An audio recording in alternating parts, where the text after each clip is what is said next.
So ఇంకా real ఎస్టేట్‌లో చిన్నపాటి మోసాలు ఇలాంటివి రిజిస్ట్రేషన్స్ విషయంలో జరుగుతున్నాయి కాబట్టి, జనాలు రిజిస్ట్రేషన్ ముందు ఎలాంటి వాస్తవాలు తెలుసుకోవాలంటారు? అంటే ఎలాంటి జాగ్రత్తలు తీసుకోవాలి? బేసిక్ థింగ్ ఏంటంటే మన దగ్గర ఉన్నటువంటి ప్రాజెక్ట్స్ అన్ని కూడా అప్రూవ్డ్ ప్రాజెక్ట్స్ ఉన్నాయి మార్కెట్లో.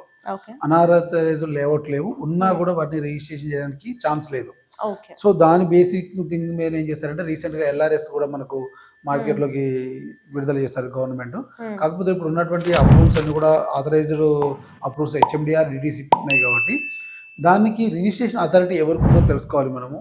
వాళ్ళకు కంపెనీకి ఉన్నటువంటి రిలేషన్ ఏంటిది అనేది చూసి పేమెంట్ చేసుకోవాలి. హ్మ్. లేదు మనకు అంత డౌట్గా డిఫికల్టీస్ ఉన్నాయి, మనకు ఏదైనా డౌట్ అనిపించినప్పుడు ఏంటంటే ఎప్పుడైతే రిజిస్ట్రేషన్కి వెళ్తామో అప్పుడే క్యాష్ పెట్టుకొని వెళ్ళాలి. ఓకే. అప్పుడు మాత్రం మనం పే చేసుకుంటే బెటర్. లాస్ అవ్వకుండా ఈజీ వే ఉంటది. అవుతుంది.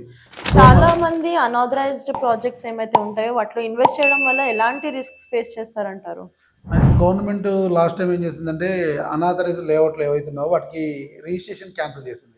ఓకే. సో ఇన్వెస్ట్ చేసిన వాళ్ళు బ్లాక్ అయిపోయినట్టే కదా ఇక్కడ. హుహు. సో ఇప్పుడు వాళ్ళకి ఏం చేసింది, ఈ గవర్నమెంట్ ఏం చేసిందంటే అనాథరైజ్డ్ లేఅవుట్కి లేఅవుట్ రెగ్యులేషన్ యాక్ట్ కోసం ఏం చేసిందంటే ఎల్ఆర్ఎస్ ఇంప్లిమెంట్ చేశారు. హ్మ్. సో ఇప్పుడు ఎల్ఆర్ఎస్ ఎవరైతే తీసుకుంటారో ఆ ప్రాజెక్టులకి రిజిస్ట్రేషన్ చేసుకోవచ్చు మళ్ళీ, లైక్ అప్రూవ్డ్ ప్రాజెక్ట్ టైప్.